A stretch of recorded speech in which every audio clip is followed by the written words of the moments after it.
وَإِذْ أَخَذَ اللَّهُ مِيثَاقَ الَّذِينَ أُوتُوا الْكِتَابَ لَتُبَيِّنُنَّهُ لِلنَّاسِ وَلَا تَكْتُمُونَهُ فَنَبَذُوهُ وَرَاءَ ظُهُورِهِمْ وَاشْتَرَوْا بِهِ ثَمَنًا قَلِيلًا فَبِئْسَ مَا يَشْتَرُونَ صدق الله مولانا العظيم اللهم صل على سيدنا محمد وعلى آل سيدنا محمد كما صليت على سيدنا إبراهيم وعلى آل سيدنا إبراهيم إنك حميد مجيد اللهم بارك على سيدنا محمد وعلى آل سيدنا محمد كما باركت على سيدنا إبراهيم وعلى آل سيدنا إبراهيم إنك حميد مجيد سورة آل عمران 185 নম্বর আয়াত থেকে তেলাওয়াত করা হয়েছে। তেলাওয়াতকৃত আয়াতগুলোকে সামনে নিয়ে গত 2 দিন কিছু আলোচনা হয়েছিল। আজকে বাকি আলোচনার পূর্বে কতগুলো ছাত্রের মাথায় যে ফজিলতের পাগড়ি তুলে দেয়া হলো এ সম্পর্কে কয়েকটি কথা বলছি। এদের মাথায় ফজিলতের পাগড়ি কেন পরানো হলো? এরা কোরআনে কারীম মুখস্থ করে তাদের সিনায় ধারণ করেছে। হাদিস শরীফে আছে আল কোরআনু কালামুল্লাহ, কোরআন আল্লাহ রাব্বুল আলামিনের কথা। কথার বাড়ি হলো অন্তর। আমার কথা আমার অন্তরে থাকে, আপনার কথা আপনার অন্তরে থাকে। এই হিসেবে আল্লাহ রাব্বুল আলামিনের কথাও তো থাকবে তার কুদরতি অন্তরে। আমি যদি আমার অন্তরের কথাগুলো জবান ব্যবহার করে ব্যক্ত না করি, আপনারা উপকৃত হতে পারবেন না। আল্লাহ রাব্বুল আলামিন যদি তার কথাগুলো তার কুদরতি অন্তর থেকে বের না করেন, আমরা বান্দাগণ উপকৃত হতে পারব না। তাই তিনি আমাদেরকে উপকৃত করার লক্ষ্যে মেহেরবানি পূর্বক তার কথাগুলো তার কুদরতি অন্তর থেকে বের করলেন। উদ্দেশ্য আমাদের কাছে পাঠিয়ে দিবেন। কিন্তু বের করে আমাদের কাছে না পাঠিয়ে দিলেন লোহে মাহফুজে। লৌহ মানে তক্তি, সিলেট। মাহফুজ মানে সংরক্ষিত। সংরক্ষিত তক্তিতে সিলেটে রেখে দিল। সিলেটে থাকে লেখা। এতক্ষণ পর্যন্ত ছিল কোরআনে কারীম কালামুল্লাহ, আমার আল্লাহর কথা। লোহে মাহফুজে আসার পর হয়ে গেছে কিতাবুল্লাহ, আমার আল্লাহর লেখা। আমাদের কোরআনে কারীমের বৈশিষ্ট্য কোরআনে কারীম কালামুল্লাহ ও কিতাবুল্লাহ। অন্যান্য কিতাব এই 2 বৈশিষ্ট্যের মালিক নয়। যেমন তাওরাত লিপিবদ্ধভাবে আল্লাহ পাক পাঠিয়ে দিয়েছেন হযরত মূসা আলাইহিস সালামের কাছে, ওইটা কিতাবুল্লাহ, কালামুল্লাহ নয়। যাই হোক, এরপর লোহে মাহফুজ থেকে পাঠিয়ে দিলেন বাইতুল ইজ্জতে। দুনিয়ার আকাশের বাসিন্দাদের কিবলা বাইতুল ইজ্জত। উদ্দেশ্য কিন্তু আমরা এখন আমাদেরকে দেয়া হয়নি। এরপর বাইতুল ইজ্জত থেকে পাঠিয়ে দিলেন শাহে দু আলম হযরত রাসূল আকরাম সাল্লাল্লাহু আলাইহি ওয়াসাল্লামের কলব মোবারকে। উদ্দেশ্য কিন্তু আমরা তিনবার স্টেশন দেয়া হলো। এর রহস্য কি? উদ্দেশ্য আমরা সরাসরি আমাদের অন্তরে ঢেলে দিলে তো চলত, তা না করে তিনটি স্টেশন আগে দিয়ে দেয়া হলো। এর রহস্য বুঝার লক্ষ্যে আগে একটি দৃষ্টান্ত বুঝি। দৃষ্টান্তটি হলো, আমরা যখন রাত্রে শুইতে আসি, বাতি জ্বালানো থাকলে অধিক আলোর কারণে ঘুম আসে না। বাতি বন্ধ করে দিলে, নিভিয়ে দিলে অধিক অন্ধকারে ভয়ের কারণে ঘুম আসে না। নিবানোও যায় না, জ্বালানোও যায় না। তখন আমরা মধ্যম পন্থা অবলম্বন করি, ডিম লাইট ব্যবহার করি। বেশি আলো থাকে না, বেশি অন্ধকারও থাকে না। কামরায় ডিম লাইট নেই, এখন কি করা যায়? বুদ্ধি করে বাল্বের উপরে একটি কাগজের প্যাকেট লাগাই দিই। আলো এখনো বেশি, আরো কম হওয়া দরকার। তাই এই প্যাকেটের উপরে আরেকটি প্যাকেট লাগাই দিই। আরো কম হলে আরো ভালো। এর উপর আরেকটি প্যাকেট লাগাই দিই, তিনটি প্যাকেট। এবার আরামে ঘুমানো যাবে। এই সময় যদি কোনো অবুঝ শিশু কামরায় আসে, সে ভাববে লাইটটি পাওয়ারলেস, এর পাওয়ার নেই, আলো নেই। কিন্তু আপনারা কি এমন ভাববেন? আপনারা ভাববেন যে নিয়ন্ত্রণের কারণে আলো আমার কাছে এসে পৌঁছতে পারতেছে না। বাতি যদি 100 পাওয়ারের হয়, এখনো 100 পাওয়ার আছে আপন জায়গায়। এবারে আসুন, আল্লাহ রাব্বুল আলামিনের কালাম কেমন জ্যোতিময়। নিয়ন্ত্রণের কারণে আমরা দেখি না, বুঝি না, সে বুঝো আমাদের নেই। যাদের দিব্য চক্ষু আছে এবং ওই বুঝ আছে, দেখেন বোঝেন, তাদের মধ্যে অন্যতম ইমামুল আসর হযরত শাহ আনোয়ার কাশ্মীরি রাহিমাহুল্লাহ। কোরআনে কারীমের জ্যোতি সম্পর্কে হযরত বলেন, নজমে নজম আশদর বরাআত হাসতে বরতর জাফতার। নজমে নজম আশদর বরাআত হাসতে বরতর জাফতার। হরফে হরফে কুশিফা হাসতো খুদা বাহারে রশিদ। আমার মাওলার পুরা কালামে পাকের জ্যোতিতে পরের কথা। এক একটি অক্ষরে পরিমাণ জ্যোতি রয়ে গেছে। যদি নিয়ন্ত্রণ না করা হতো, আমাদের 20 কোটি বর্গমাইল আয়তনের পৃথিবী থেকে 13 লক্ষ গুণ বড় বিরাট বিশাল সূর্যকে পর্যন্ত এক একটি অক্ষরের জ্যোতির সামনে অন্ধকার মনে হতো। এই পরিমাণ জ্যোতি এক একটি অক্ষর। পুরা কোরআনে কারীমের জ্যোতি কি পরিমাণ হবে চিন্তা করুন। এই জ্যোতিময় কোরআন যদি সরাসরি আল্লাহ পাকের কুদরতি অন্তর থেকে বের করে আমাদের অন্তরে ঢেলে দেয়া হতো, কি দশা ঘটত? আমরা তো পরের কথা। একজন সাহেবে জালাল পয়গম্বর সাইয়্যিদানা হযরত মূসা আলা নবিয়িনা ওয়া আলাইহিস সালাতু ওয়াস সালাম উপবিষ্ট ছিলেন তুর পাহাড়ে। পাহাড়টি পাথরের। আল্লাহ পাক সামান্যতম তাজাল্লি ফেললেন। এতে করে পাথরের পাহাড়টি চূর্ণ বিচূর্ণ হয়ে যায়। হযরত মূসা আলাইহিস সালাম বেহুশ হয়ে পড়ে যান। আল্লাহ পাক বলেন, ফালাম্মা তাজাল্লা রাব্বুহু লিল জাবাল জাআলাহু দাক্কাও ওয়া খাররা মূসা সারিকা। একজন সাহেবে জালাল পয়গম্বরের যদি এই অবস্থা হয়, আমাদের কি হিসাব কিতাব? এই জ্যোতিময় কালাম বরদাস্ত করার মতো যোগ্যতা আমাদের নেই।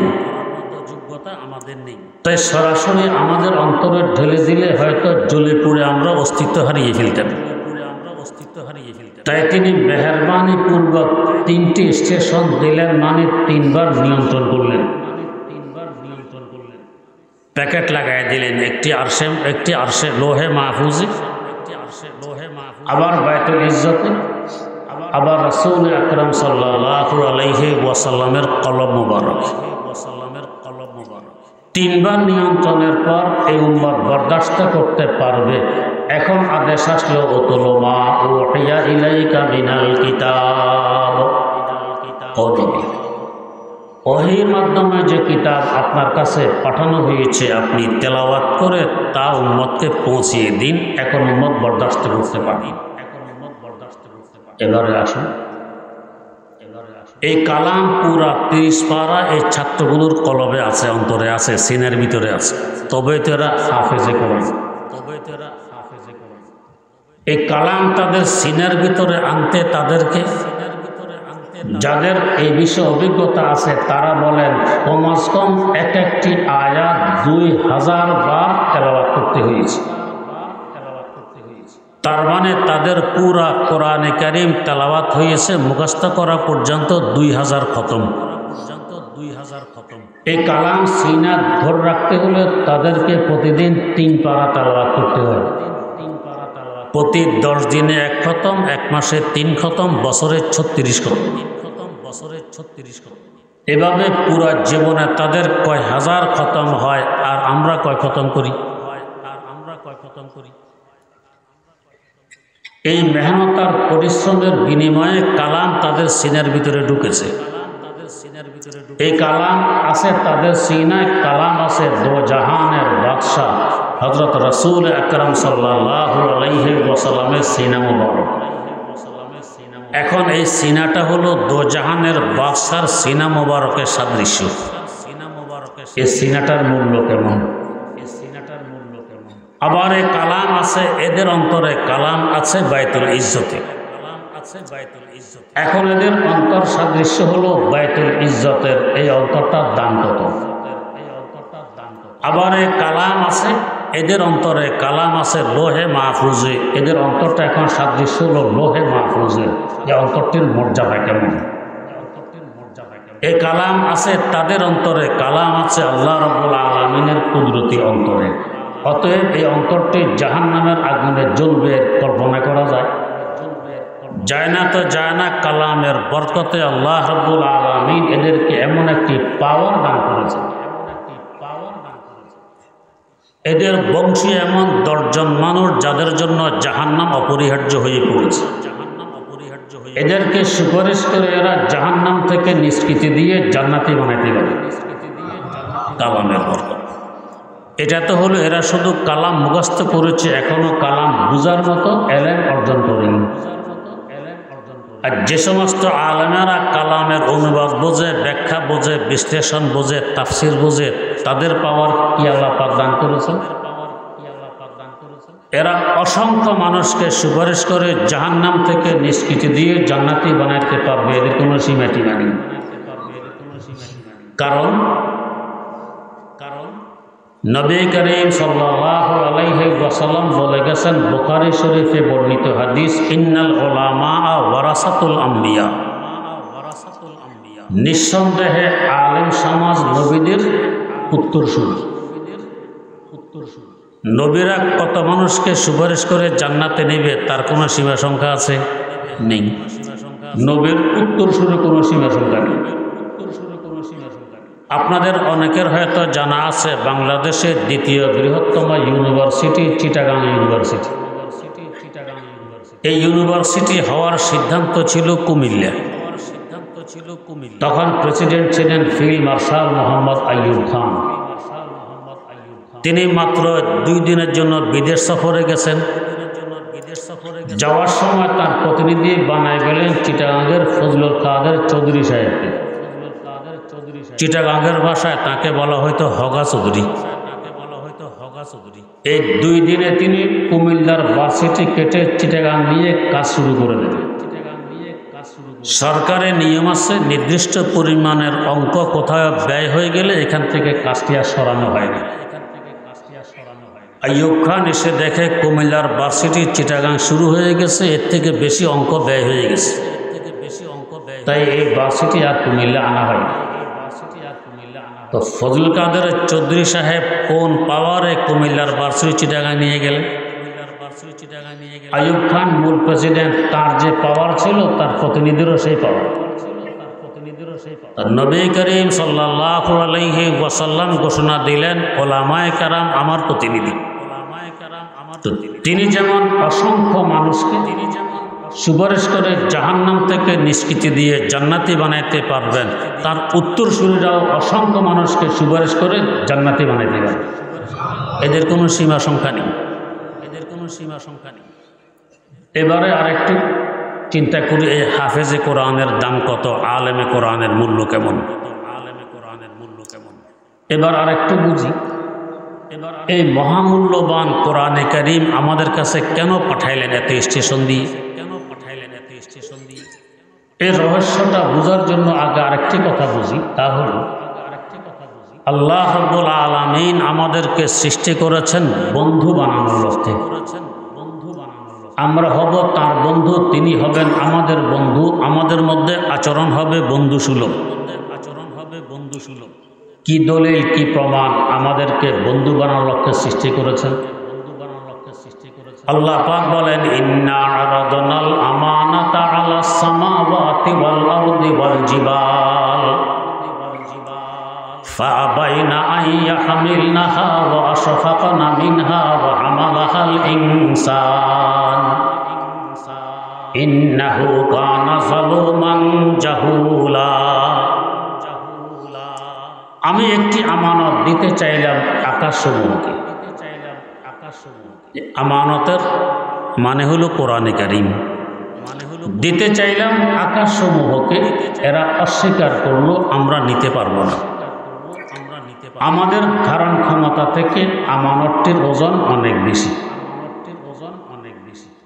এরপর আল্লাহ পাক দিতে চাইলেন জমিনকে, জমিন অস্বীকার করলো, আমিও নিতে পারবো না, আমার ধারণ ক্ষমতা থেকে আমানতের ওজন অনেক বেশি।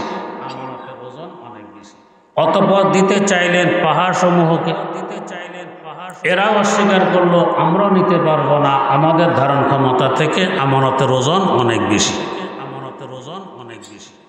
এখানে একটি প্রাসঙ্গিক কথা বুঝার, পাহাড় জমিনের একটি অংশ।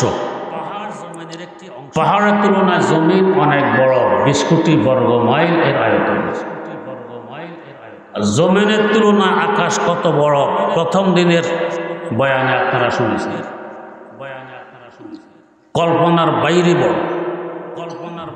বড় মাখলুক অস্বীকার করলো, আমাদের ক্ষুদ্র বিবেক বলে। এবার আরো বড় মাখলুককে বললেন, আকাশেরা পারবে না, তোমরা নাও। যেমন হয়তো সিদরাতুল মুনতাহাকে বলবেন, কিংবা কুরসিকে বলবেন, অথবা আরশে মুআল্লাকে বলবেন। তা না বলে এক দৌড়ে ছোট মাখলুকের কাছে চলে আসলেন, জমিনের কাছে। ও জমিন, আকাশেরা তো অস্বীকার করেছে, নিতে পারবে না, তুমি নাও। জমিন অস্বীকার করলো, আরো ছোট মাখলুকের কাছে আসলেন, ও পাহাড়েরা, তোমরা নাও। উল্টা করল। আসলে আমাদের বুঝ হয় উল্টা। আল্লাহ রাব্বুল আলামিনের কোনো কাজ, কোনো কথা উল্টা হয় না, সব সোজা হয়। তাহলে এখানে যে উল্টা দিকে আসলেন, আল্লাহ পাক ছোট মাখলুকের দিকে এসে বুঝাইতে চাইলেন, আমারে আমানত আকারে বড় কোনো মাখলুক নিতে পারবে না, নিবে তো আকারে ছোট, মাত্র 3.5 হাত বডির মালিক মানুষ। মানুষের কাছে ঘনিয়ে আসতেছেন। আল্লামা সাদির ভাষায় আযা কতরা লো লো এলালা কুনাদ, আযা কতরা লো লো এলালা কুনাদ, ওয়াজি সূরতে সারভে বালা কুনাদ।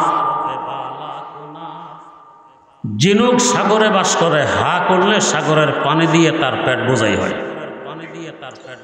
এই ঝিনুক ভাদ্র মাসের অমাবস্যার রাত সাগরের কূলে উঠে হা করে বসে থাকে, 1 ফোঁটা বৃষ্টির লালসায়। সামান্যতম বৃষ্টির একটু রেণু তার মুখে পড়লে মুখ বন্ধ করে আবার সাগরে ফিরে যায়। এই সামান্য বৃষ্টির রেণু থেকে তার সিনের ভিতরে লক্ষ টাকা মূল্যের মুক্তা সৃষ্টি হয়। সাগরের বিশাল পানি মুক্তা সৃষ্টি করতে পারবে না। তো বড় মাখলুকেরা আমানত নিতে পারবে না, নেবে তো ছোট মাখলুক মাত্র 3.5 হাত দেহের মালিক মানুষ, তাই মানুষের কাছে ঘুমিয়ে আসছে। এখনো কিন্তু মানুষকে নিতে বলা হয়নি। এর আগে মানুষ এগিয়ে গিয়ে বলছে আল্লাহ আমানতটি আমাদেরকে দিয়ে দেন। নিতে বলা হয়নি, এগিয়ে গিয়ে বলছে আমাদেরকে দিয়ে দেন। কারণ কি? तो तुझे सा कोई हमदम कोई दम साज नहीं है, तुझे सा कोई हमदम कोई दम साज नहीं है, बातें तुम्हें हर दम मगर आवाज नहीं है, बातें तुम्हें हर दम मगर आवाज नहीं है। অন্তরঙ্গ বন্ধু, ওই বন্ধু কি চায় বলার আগে এই বন্ধু বুঝে ফেলে। এটা বন্ধুত্বের বৈশিষ্ট্য। আল্লাহ পাক আসলে কি চাচ্ছেন মানুষ আগে এটা বোঝেন, তাই আগে মানুষ বলছে আল্লাহ এটা আমাদেরকে দিয়ে দেন। মানুষ বোঝে আমানত তো আমাদের জীবন, দেরি করলে লাভ কি? আল্লাহ পাক দিয়ে দিলেন। যদি কেউ না নিত, যদি কেউ দিতে চাইলেন কেউ নিল না, বেইজ্জতি হইত। মানুষ নিয়ে ইজ্জত রাখল, মানুষ নিয়ে ইজ্জত রাখল। এখন বলবেন মোবারকবাদ, এখন বলবেন মোবারক। এখানেও যেন উল্টা কাজ করলেন, মারাত্মকতম 2টি গালি শুনিয়ে দিলেন। ইন্নাহু কানা যালুমান জাহুলা। ওলামায়ে কেরাম বুঝেন মুবালাগার সিগা, এরা বড় জালেম, বড় জাহেল। শুধু জালেম নয়, বড় জালেম, বড় জাহেল। আশরাফুল মাখলুকাত গালি খেয়েছে, অন্যান্য মাখলুকারা খুশি, এদের বেইজ্জতি হয়ে গেছে। কিন্তু অন্য মাখলুক যে পরিমাণ খুশি, মানুষের থেকে আরো লক্ষ কোটি গুণ বেশি খুশি। আশ্চর্য ব্যাপার, অন্য মাখলুক খুশি হলে মানুষ বেজার হবে, মানুষ খুশি হলে ওরা বেজার হবে। উভয় গ্রুপ খুশি, উভয় গ্রুপ খুশি। কেন উভয় গ্রুপ খুশি? কথাটি বোঝার লক্ষ্যে একটি ঘটনা বুঝে নিন। ঘটনাটি হল, কায়েস নামক এক যুবক আরেক যুবকের জন্য পাগল, আশেক, প্রেমিক। এ কায়েস মানে মজনু। মজনুর আসল নাম কায়েস, আর যুবতী হলো লাইলা। এই অবস্থা দেখে লাইলার আব্বা কারফিউ জারি করেছে, এই মজনু আমার সীমানায় ঢুকতে পারবে না। পাহারাদার বসায় রেখেছে। মজনু লাইলার সাক্ষাৎ পায় না লাইলার বাপের কারফিউর কারণে। এতে মজনুর তো কষ্ট হয়। লাইলার কি কষ্ট হয় না? বরং লাইলার কষ্ট মজনুর তুলনায় অনেক বেশি। কারণ প্রেমের জন্ম আগে প্রেমাস্পদের অন্তরে নেয়, ওই প্রেমের আকর্ষণে প্রেমিক তার দিকে আকর্ষিত হয়। তাই প্রেমাস্পদের কষ্ট বেশি প্রেমিকের তুলনায়।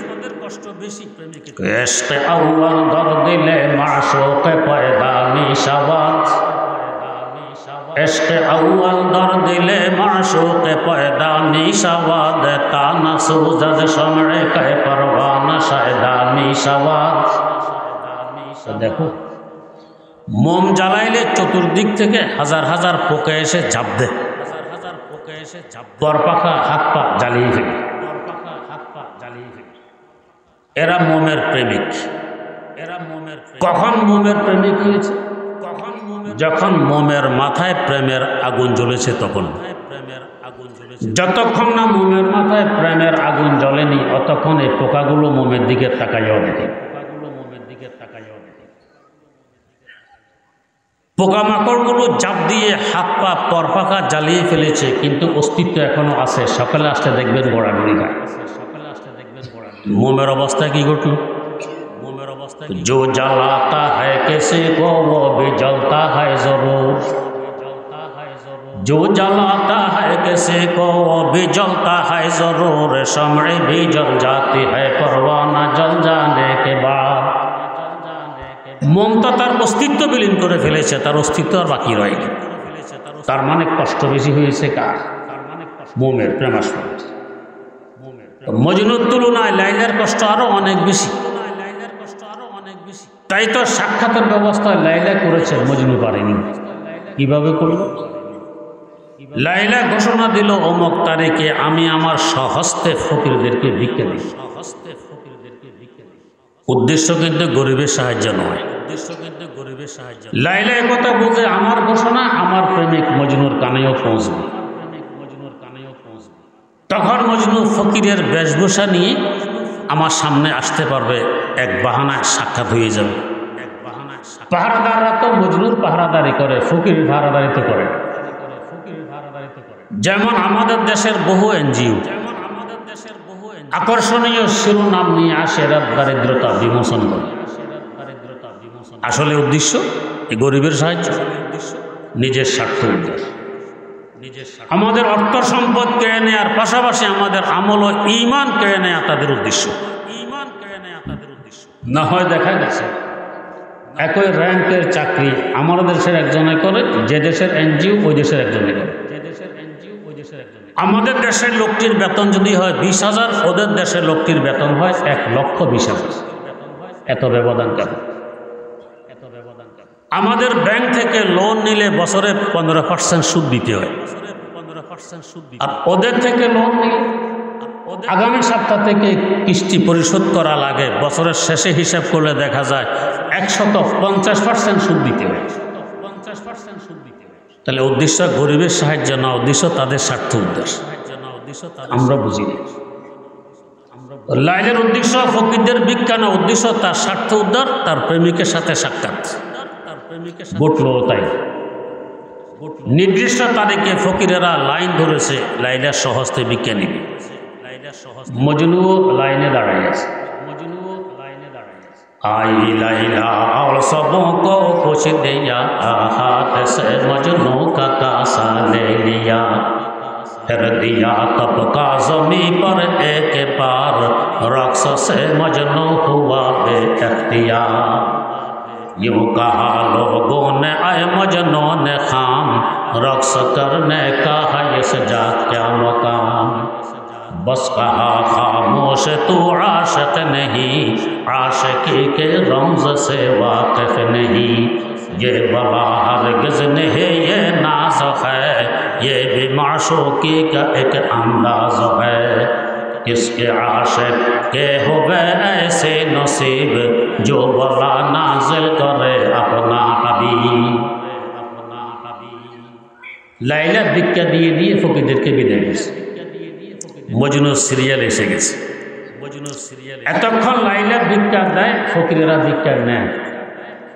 মজনু সামনে আসার পরে বাতাস উল্টা দিকে বওয়া আরম্ভ করল।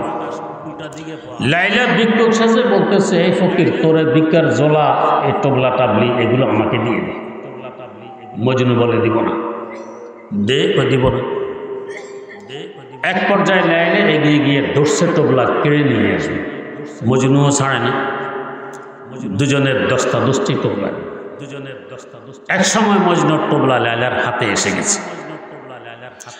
এতক্ষণের অবস্থা তো মনে হয়েছে টোবলার কতই না প্রয়োজন ছিল লাইলের, কিন্তু লাইলের হাতে টোবলা আসা মাত্র এক আছাড় মেরে ভেঙে চুরমার করে দিল। এতে অন্য ফকিররা খুশি হাততালি দেয়। এক ফকির ভিক্ষা পায়নি, পুঁজিবাটটাও হারিয়ে ফেলেছে, ওই ভাগটা আমরা পাবো, আমাদের ভাগ বড় হবে। কিন্তু টোবলা ভাঙার পর মজনু আরো বেশি খুশি, অতি আনন্দের নাচানাচি আরম্ভ করে দিয়েছে। ফকির আশ্চর্য হয়ে জিজ্ঞেস করে, ইউ কাহা, ও ভাগল,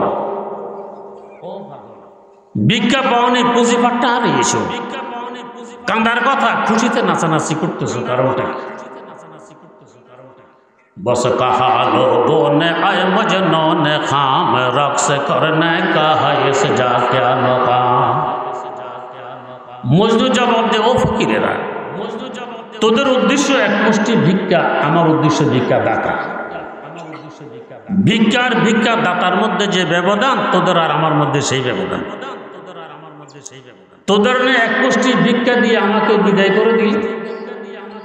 আমার চোখ জুড়াইতো না, অন্তর ঠান্ডা হতো না।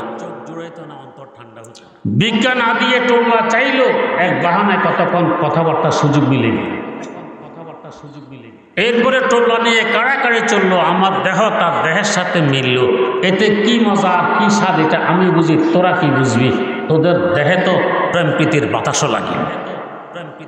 ये बला हरगिज़ नहीं ये नाज़ है, ये भी माशूक़ी का एक अंदाज़ है। তেমনি ভাবে মারাত্মকতম দুইটি গালি মানুষ খেয়ে খুশিতে নাচাচ্ছে। মাখলুকরা জিজ্ঞেস করো, আশরাফুল মাখলুকাত গালি খেয়েছ, কাঁদার কথা, বেজার হওয়ার কথা, খুশি কেন?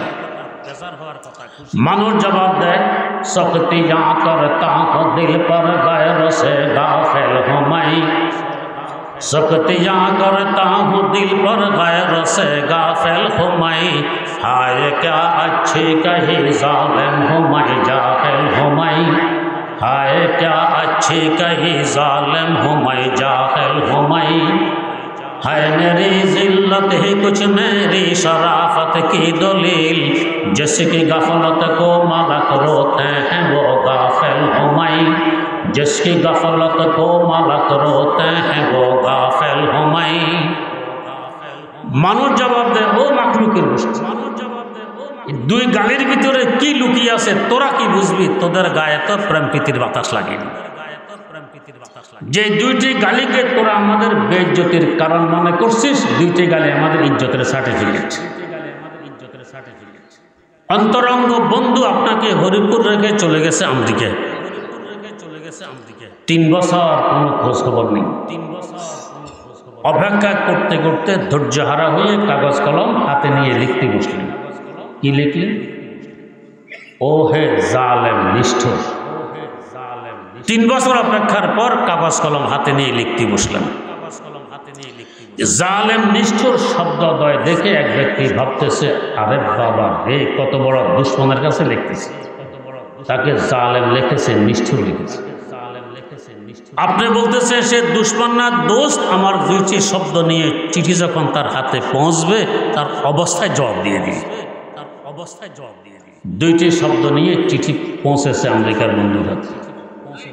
খুলে যখন দেখে জালেম নিষ্ঠুর, দুইটি শব্দ দিয়ে চিঠি শুরু করা হয়েছে, খুশিতে নাচানাচি আরম্ভ করে দিয়েছে।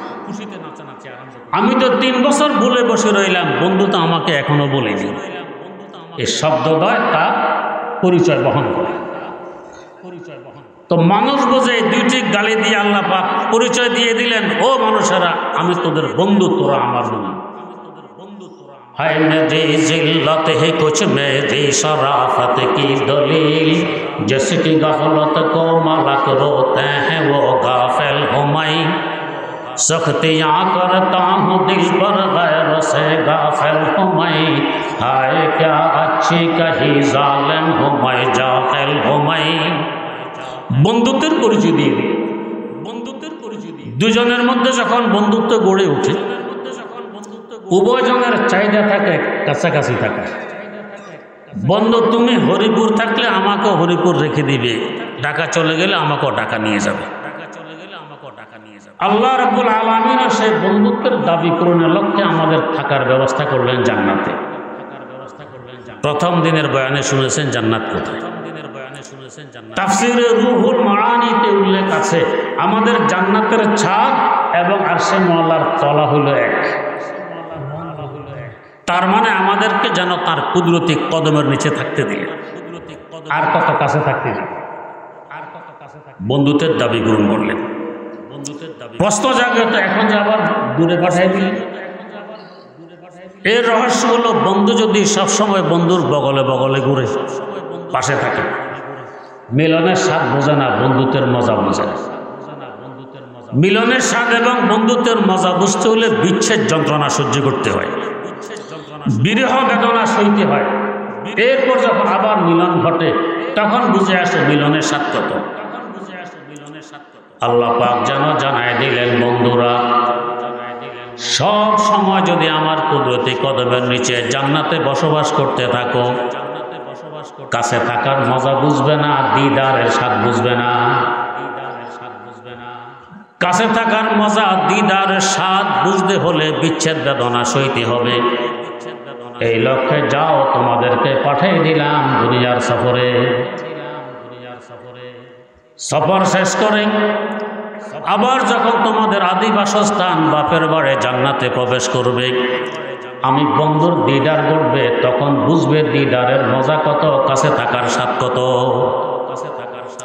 তবে বন্ধুরা, দুনিয়ার সফরে লক্ষ কোটি বছর কেটে যেতে পারে, রূহ জগতে বহু বছর কাটবে, উদর জগতে 9 মাস কাটবে, বিশ্ব জগতে কতদিন কাটবে জানা নেই, কবর জগতে হয়তো লক্ষ কোটি বছর কাটতে পারে, আসর মাঠে 50,000 বছর কেটে যাবে। এই দীর্ঘ সফর, এতদিন বিচ্ছেদ যন্ত্রণা সহ্য করবে, বিরহ বেদনা সহ্য করবে, তোদের কষ্ট হবে। দুনিয়ার ক্ষণস্থায়ী বন্ধুত্ব যদি কারোর সাথে গড়ে ওঠে, বন্ধু বন্ধুকে ভুলে থাকে না, চিঠিপত্রের মাধ্যমে যোগাযোগ করে, ফোনের মাধ্যমেও আলাপ আলোচনার ব্যবস্থা রাখে। ও বন্ধুরা, তোদেরকে দুনিয়ার সফরে পাঠাই দিয়ে আমি বলে বসে থাকবো না। আমি নিষ্ঠুর বন্ধু নই, আমি রহমানুর রহিম। চিঠিপত্রের ব্যবস্থাও থাকবে, ফোনে আলাপ আলোচনার ব্যবস্থাও থাকবে। চিঠির ব্যবস্থা করলাম, জিবরিল আমিনের মাধ্যমে একটি মহব্বত মাখা, প্রেম প্রীতি মাখা চিঠি তোদের কাছে পাঠিয়ে দিলাম, যে চিঠির নাম কোরআনে কারীম। বন্ধুর চিঠি যখন বন্ধুর হাতে পৌঁছে, বারবার পড়ে, চোখের পানি ছাড়ে, চুমু খায়, বুকে মিলায়, কত স্বাদ লাগে আর মজা লাগে। আবার আলমিরাতে সংরক্ষণ করে রেখে দেয়, সুযোগ হাতে আসা মাত্র আবার খোলে, আবার পড়ে, চোখের পানি ছাড়ে, চুমু খায়, বুকে মিলায় আর মজা পায়। আল্লাহ পাক যেন জানাই দিলেন, বন্ধুরা, আমার এই মহব্বত মাখা চিঠি কোরআনে কারীম যখন তোদের হাতে পৌঁছবে, বারবার পড়বি, চোখের পানি ছাড়বি, চুমু খাবি, বুকে লাগাবি, দেখবি কত স্বাদ লাগে আর কত মজা লাগে।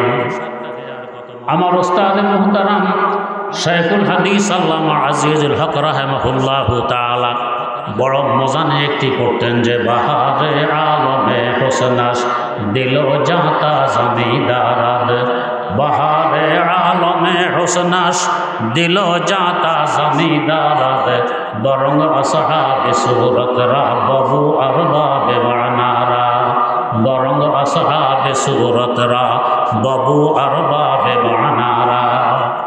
যারা শুধু তেলাওয়াত করতে জানে, অনুবাদ বোঝে না, ব্যাখ্যা বোঝে না, বিশ্লেষণ বোঝে না, তাফসীর বোঝে না, এরা একরকম স্বাদ পায়। যারা অনুবাদ বোঝে তারা আরেক রকম স্বাদ পায়, যারা তাফসীর বোঝে তারা আরেক রকম স্বাদ পায়। বন্ধুর চিঠি যত পড়ে তত বন্ধুত্ব গভীর হয়, মহব্বত বাড়ে, বন্ধুকে কাছে পাওয়া যায়।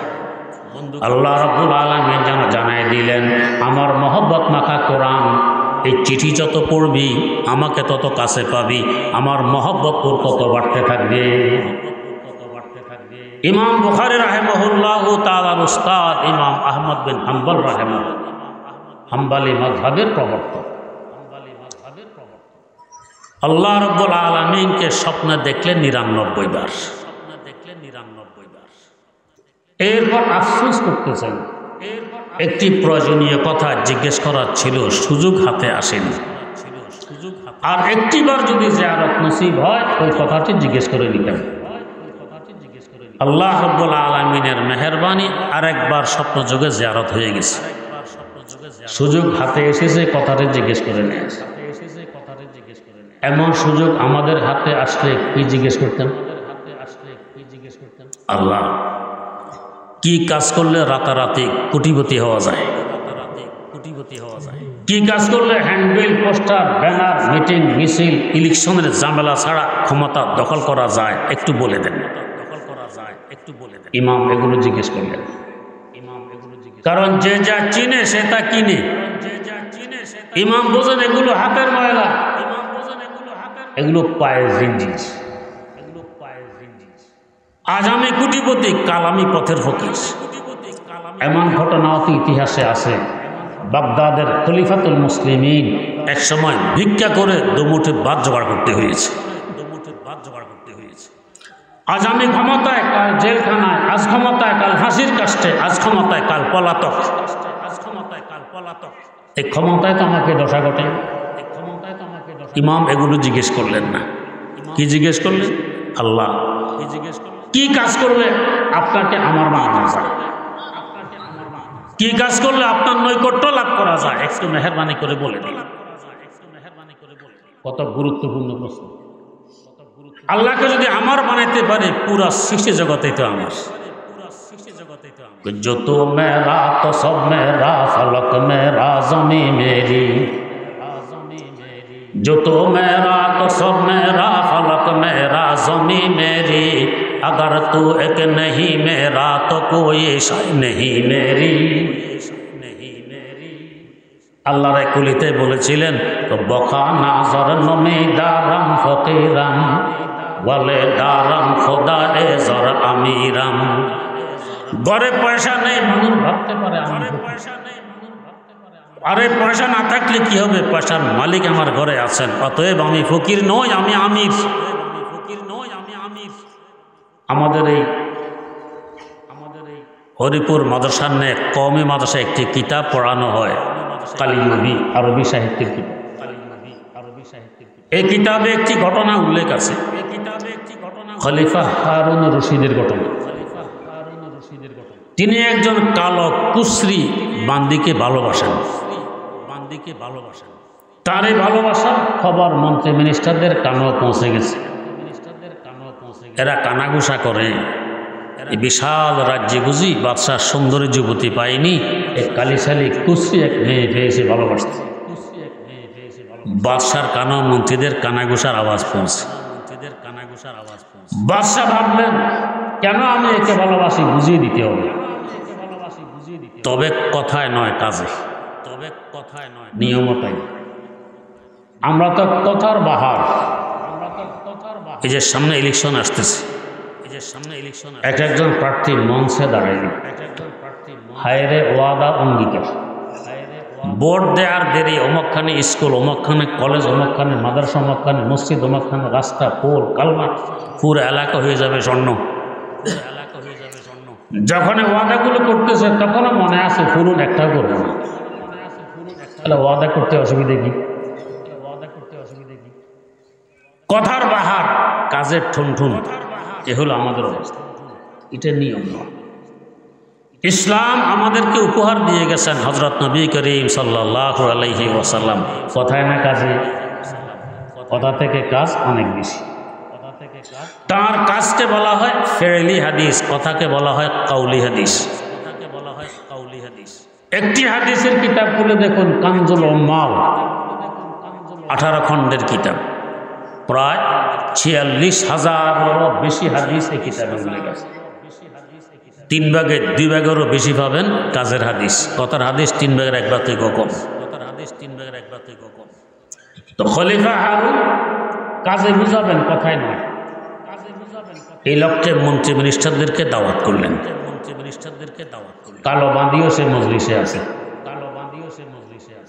সকলের উপস্থিতির পর বাদশাহ বললেন, ট্রেজারির হীরা, মণি, মুক্তা, স্বর্ণ মুদ্রা, রৌপ্য মুদ্রা, জওহর, এগুলো মাঠের মধ্যে ছিটাও। মন্ত্রী মিনিস্টাররা কানাঘুষা করে, ইন্না লিল্লাহ। বাদশাহ তো দামাগ ঠিকানাই নেই, এই জন্য তো কালিশালি বাঁধি নিয়ে পাবো। হীরা মনে মুক্তাকে ছিটানোর বস্তু, কিন্তু বাদশার আদার ছিটানো হইল। আকার যেন জমিনে নেমে আসছে, কারো কারণে জলমল জলমল করছে। এবার বাদশাহ বললেন, এই মুহূর্তে যার হাত যে বস্তুর উপর পড়বে সেই বস্তুর মালিক হয়ে যাবে, আর ফিরিয়ে নেওয়া হবে না। একথা শোনা মাত্র কি প্রধানমন্ত্রী, কি স্বরাষ্ট্রমন্ত্রী, কি পররাষ্ট্রমন্ত্রী, কি অর্থমন্ত্রী, কি শিক্ষামন্ত্রী, কে কার আগে ঝাঁপিয়ে পড়বে মাঠে। মুহূর্তের মধ্যে মাঠ পরিষ্কার, বস্তা বোঝাই। কালো বান্দিও আছে মজলিসে, বাদশার পাশে দাঁড়াইয়ে বাদশার কাঁধের উপরে একখানা হাত রেখে ওদের তামাশা দেখতেছে। মন্ত্রী মিনিস্টাররা হীরা মনে মুক্তা কুড়ায়ার বলা বলি করে। এতদিন তো দেখতাম রং নেই, রূপ নেই, শ্রী নেই, আজকে দেখতেছি বুদ্ধিশুদ্ধিও তো নেই। মনে মুক্তা কুড়িয়ে মুহূর্তের মধ্যে কোটিপতি হতে পারে, সে তামাশা দেখতেছে। আর একে নিয়ে বাদশা পাগল। মনে মুক্তা কুড়ানো শেষ। বাদশাহ বললেন, সকলেই পুনরায় নিজ নিজ আসন গ্রহণ করুন। আবার মন্ত্রী মিনিস্টার নিজ নিজ আসন। এবার সকলের সামনে বাদশাহ কালো বান্দিকে লক্ষ্য করে জিজ্ঞেস করলেন, এই বান্দি, এমন সুযোগ কি আর কখনো হাতে আসবে? না আসার সম্ভাবনা একটু বেশি। তাহলে সুযোগ হারিয়ে ফেললি কেন? মনে মুক্তা কেন কুড়াইলি রে?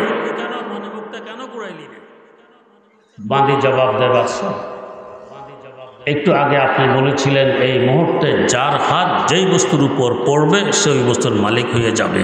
এই কথার উপর আপনি এখনো অটল আছেন? আগের যুগের বাদশাহ যা বলতো তার উপরে অটল থাকতো।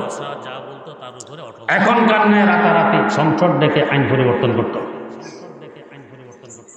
আমি যখন ক্লাস 4-এ পড়িতে একটি কবিতা পড়েছিলাম, হবু চন্দ্র রাজা বলে গবু চন্দ্রে ডেকে, আইন জারি করে দিও রাজ্যতে আজ থেকে, কাঁদতে কেহ পারবে না কো যতই মরক শোকে, আসবে আমার যত প্রজা আসবে তত লোকে।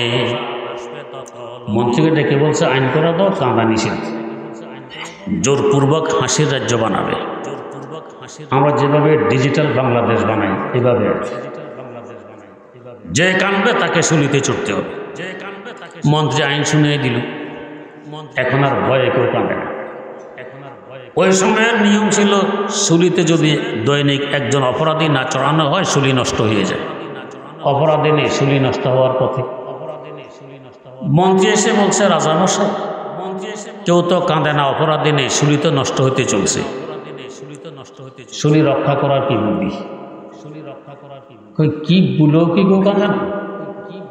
আরে বাপ রে বাপ, আপনার আইনের যে তেজ, কাঁদা তো ভুলে গেছে, ভুলে কাঁদবে করতে গিয়ে। আশ্চর্য কথা, কাঁদা আবার বলে নাকি? ডাকো লোকজনকে। লোকজনকে ডাকা হয়েছে।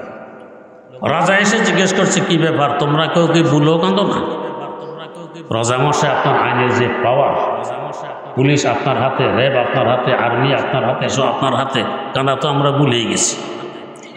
এখন আমাদের অবস্থা হলো, পাঠশালাতে ছাত্র দল ব্যত্র খেয়ে হাসে, রোগ বিছানায় শুয়ে রোগে হাসছে অনায়াসে।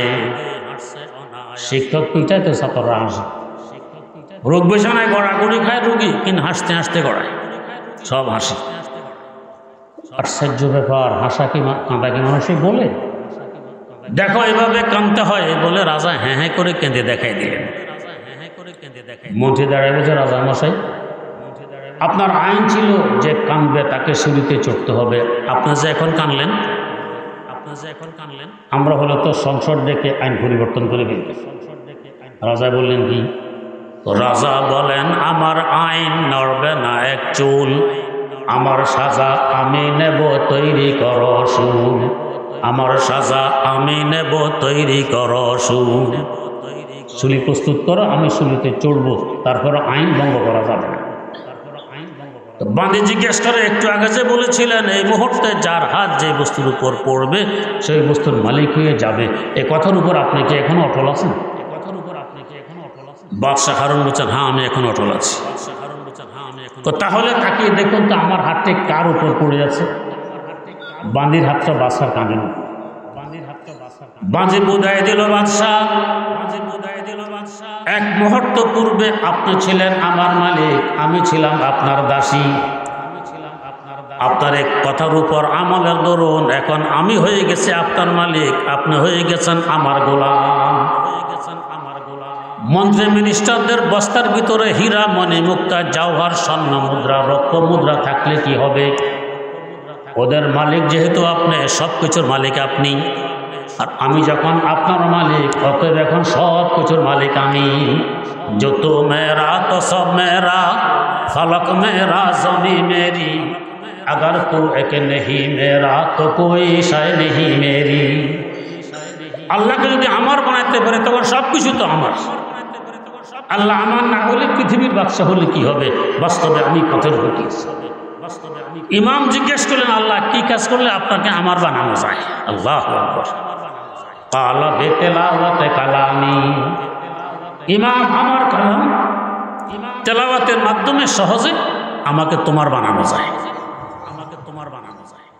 কত গুরুত্বপূর্ণ কালামের কালাম, গুরুত্বপূর্ণ কালাম। ইমাম আরো বিচক্ষণতার পরিচয় দিলেন, আল্লাহ বুঝে শুনে করতে হবে নাকি না বুঝে করলেও চলবে। এদেরকে বলে ফকিহ, এদেরকে বলে মুজতাহিদ, এদেরকে বলে মুফতি। ক্বালা বিফাহমিন আও বিলা ফাহমিন, হ্যাঁ বুঝে শুনে করলে হবে, না বুঝে করলেও চলবে। না বুঝে করলেও আল্লাহকে নিজের বানানো যায়, বুঝে করলে আরো কত নৈকট্য লাভ করা যায়। এই কালাম আল্লাহকে আমার বানানোর একটা হাতিয়ার। আল্লাহ পাক পাঠায় দিলেন, তেলাওয়াত করো, আমাকে তোমার পেয়ে যাবে। এই মাদ্রাসায় এটাই শেখানো হয়, আপনাদের ছাত্রদেরকে আল্লাহর বানায় দেয়। ইমামুল হিন্দ শাহ ওলিউল্লাহ মুহাদ্দিস দেহলভী রহমতুল্লাহ, তার বড় সন্তান সিরাজুল হিন্দ শাহ আব্দুল আজিজ মুহাদ্দিস দেহলভী রহমতুল্লাহ আব্বার জন্য দোয়া করেন। কি দোয়া? রোহে পেদরাম সাদক মি গুফতে ব উস্তাদ, রোহে পেদরাম সাদক মি গুফতে ব উস্তাদ, ফরজন্দ মোরা ইশক বেয়া মুজদিগার হেচ, ফরজন্দ মোরা ইশক বেয়া মুজদিগার হেচ। আল্লাহ আমার আব্বার রূহকে আপনি কবর জগতে বড় শান্তিতে রাখুন, পরকালে বড় শান্তিতে রাখুন। কেন? আমার ছোটবেলা আমার আব্বা আমাকে নিয়ে বক্তব্যের ওস্তাদের হাতে তুলে দিয়ে বললেন, আমার ছেলেকে এশক মহব্বত আর প্রেম প্রীতি শেখানোর জন্য আপনার হাতে তুলে দিলেন। কিসে এশক মহব্বত? আমার আল্লাহ। কিসের মাধ্যমে? কোরআন শিখার মাধ্যমে। এটা আমার আল্লাহর সাথে এশক মহব্বতের মাধ্যম, প্রেম প্রীতির মাধ্যম। এই হরিপুর মাদ্রাসা এই কাজটা করানো হয়। আপনাদের সন্তানদেরকে আল্লাহর বানায় দেয়, আল্লাহকে তাদের বানায় দেয়।